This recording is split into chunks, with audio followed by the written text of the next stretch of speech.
the story of a group of peacetime civilians in uniform. Civilians who give their spare time to developing the skills of the professional soldier. This is a Saturday morning parade by the men of 1st Commando Company at George's Heights, Sydney. The commanding officer of the company, Major William Harold Grant, a regular officer, trains every commando to be the kind of soldier he's always been himself. Tough, earnest, enthusiastic, and willing to try anything twice. After this parade, the men will embark upon what is for them a typical weekend's training period.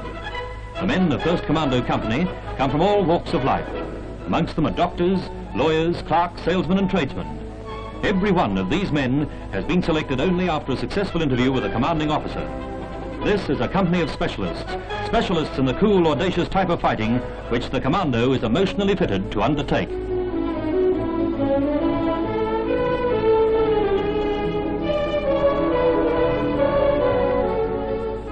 After his interview with the commanding officer, the would-be commando must pass a rigid medical checkup.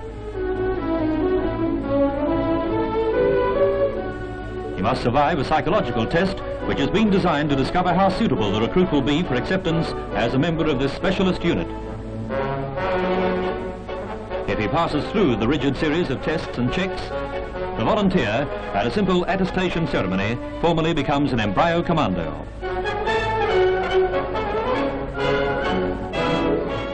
Volunteers from civilian life with no previous service experience are taught the basic essentials of soldiering in a special trainee squad. This squad very quickly becomes familiar with the service rifle during a concentrated course of drill instruction and weapon training. The company sergeant major, also a regular soldier and a fully trained commando, instructs the men in the handling of the Owen machine carbine and the Bren light machine gun.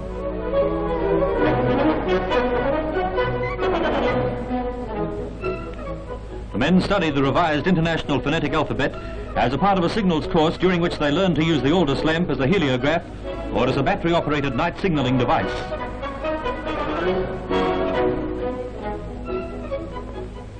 They become familiar with the extremely portable and self-contained pack sets. They learn to use modern radio signalling equipment designed for efficient operation in the field. The commando must keep himself physically fit, and gymnastic exercises are a prelude to training in unarmed defence at which every man must be adept. The volunteer for enlistment in the commando units in Melbourne and Sydney must be between 18 and 30 years of age. He should possess the intermediate certificate, or its equivalent, as the minimum standard of education. He must be physically fit and should possess the right mental outlook to qualify him for commando training. He must volunteer for overseas service in time of war and must be able to swim. He should also be currently engaged in some other active sport.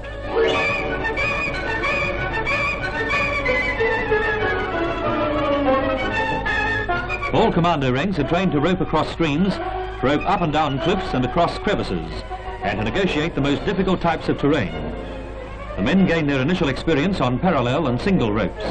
On the single ropes, most of the work is done by the arms as the commando pulls himself along, taking advantage of the downward slope of the rope wherever possible. This course is designed to test a man's nerve and endurance.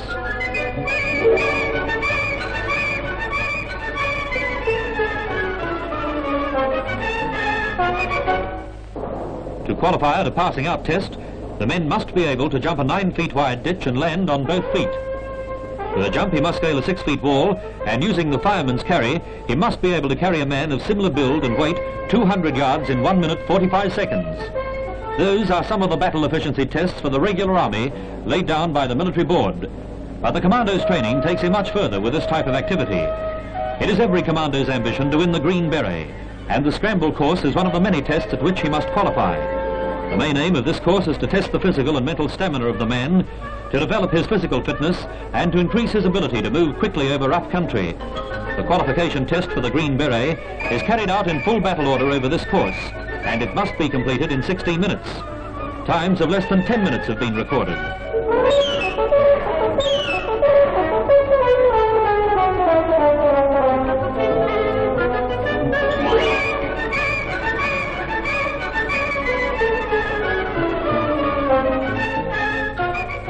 Such is the physical fitness of the men that they seldom suffer more than mild scratches and bruises, but first aid is an important subject on the curriculum.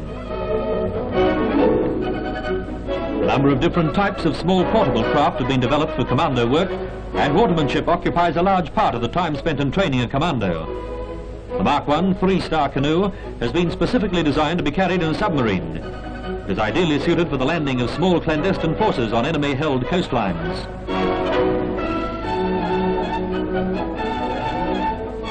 Capsize drill is an important part of the training if the men are to become fully competent with the handling of these most useful craft, which have been designed on the same lines as the Eskimo kayak.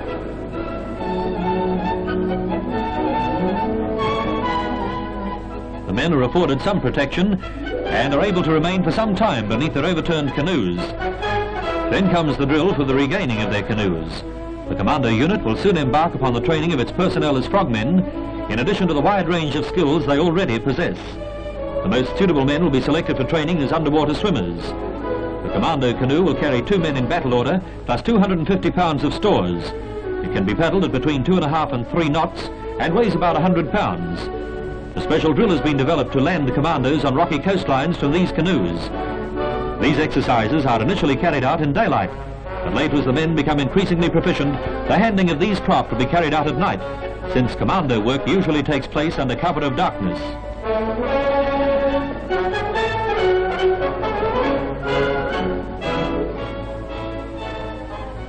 This craft is known as the umbrella boat because of the manner of its folding.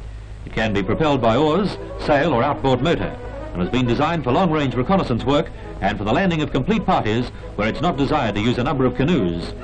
It has a considerable load-carrying capacity, which makes it ideal for the ferrying ashore of stores.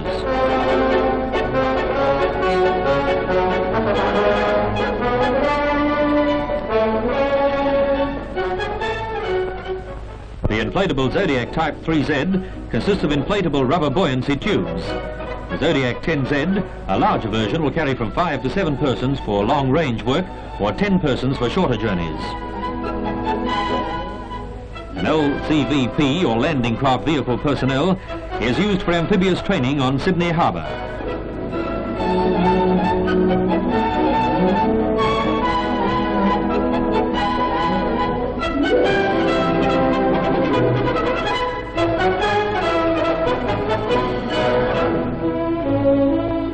All ranks are trained to rope up and down a cliff so that they can carry out cliff assault operations. This is a practice cliff about 30 feet high, upon which the men are first trained at roping up and down using techniques developed by alpine guides in the Swiss Alps. The men progress with this training until they can scale cliffs 200 feet high.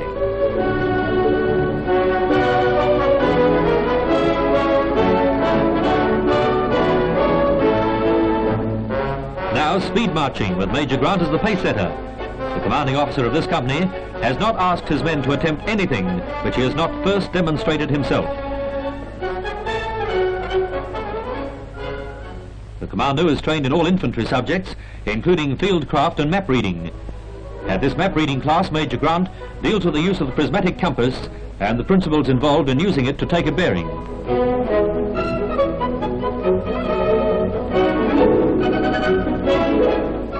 Lectures are supplemented by training films which bring the subject under discussion to life for a keen audience.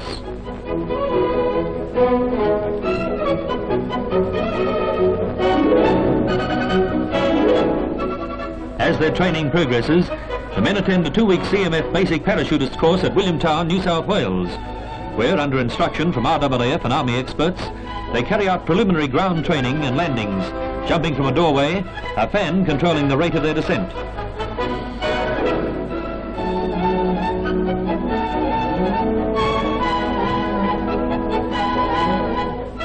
The men then proceed to the Polish tower, a device which enables the men to descend from a height under controlled conditions. Before descents are made from this tower, however, jumping technique has already been learned through progressive stages, commencing with jumps from low ramps.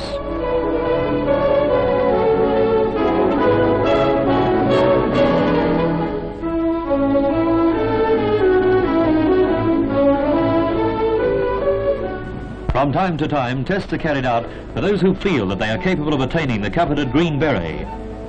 The Green Beret originated in World War II in the British Army and Royal Marines as the headdress of the Commando soldier. It was awarded only after the soldier had qualified at a rigorous course of training. At this parade, Major Grant awards the berets to those of his men who have passed all their tests.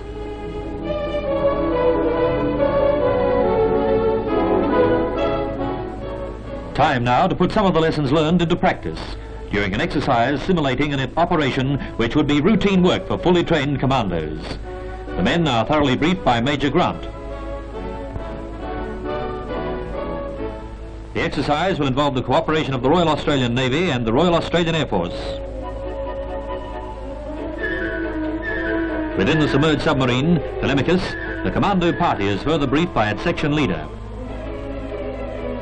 The submarine captain adjusts the periscope, and the section leader is able to observe at first hand and study the coastline where he and his men expect to land.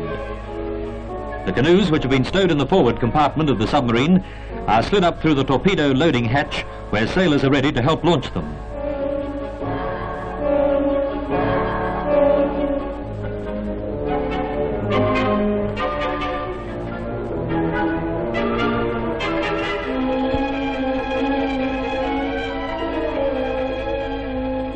Silently, under cover of darkness, the commandos paddle ashore, where after landing they'll conceal their craft and take cover until dawn.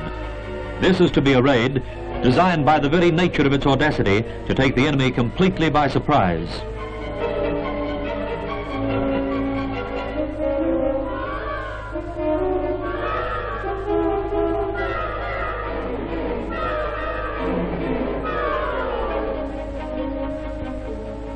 Silently, the canoes are carried to places of concealment.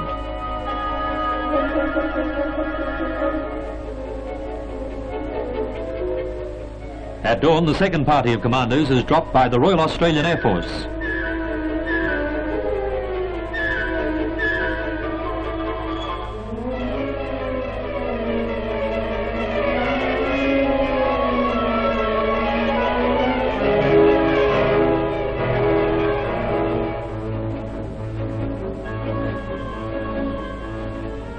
When the parachuting commandos have assembled, they quickly make for their objective, a road linking the enemy's coastal observation posts with their headquarters inland.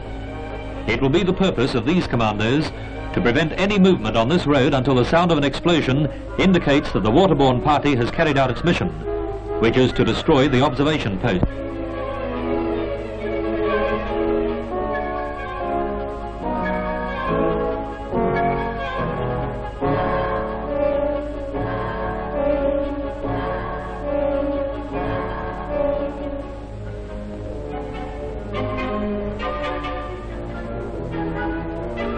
Time now for the waterborne party to go into action. The men make their way to cliffs, where a cliff leader has already lowered a rope in readiness for the assault. The rigorous program of training has the men fit for this task, which would tax the physical powers of an athlete. But the many hours of specialized training have developed the techniques involved in roping up. The power of the legs is constantly used to enable the climber almost to run up a cliff face. Beneath the men is a drop of more than 150 feet, but they are fully confident about their climbing ability. They possess, in fact, that dauntless courage which is the hallmark of the true commando.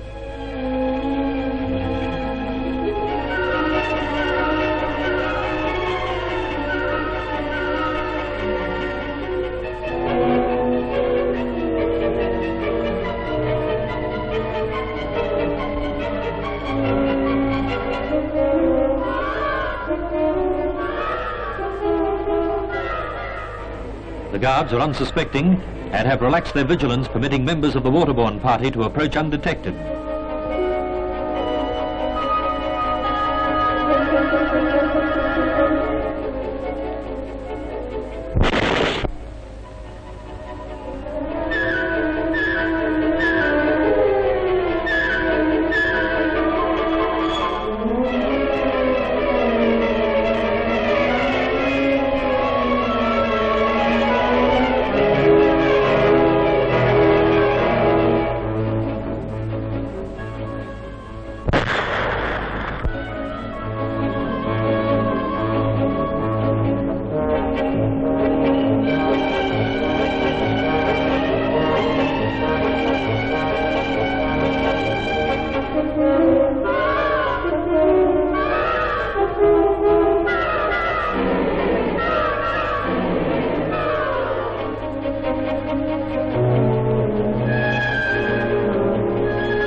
A Neil Robertson stretcher simulating a casualty is lowered the 150 feet to the rocks below.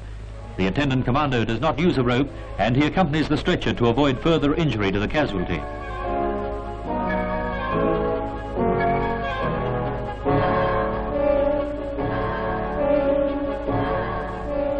The men confidently rope themselves down the cliff faces using the abseil method of roping, which is most suitable for sheer cliff or an overhang, or the Geneva method, which is best suited for the fastest movement down a normal cliff face.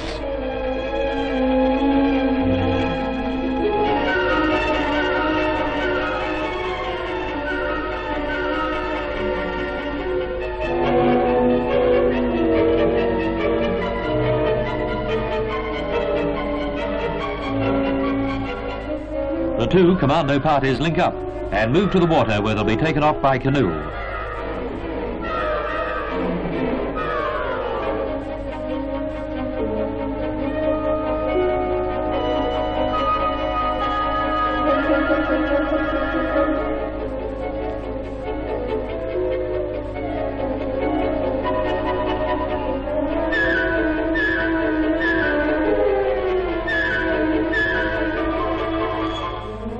The commandos are justly proud of their unit and the skills they have attained under the guidance of their officers and NCOs. The men have had the benefits of their teaching, which embodies the latest methods being used by the commandos of the Royal Marines and which qualifies them proudly to wear the Green Beret.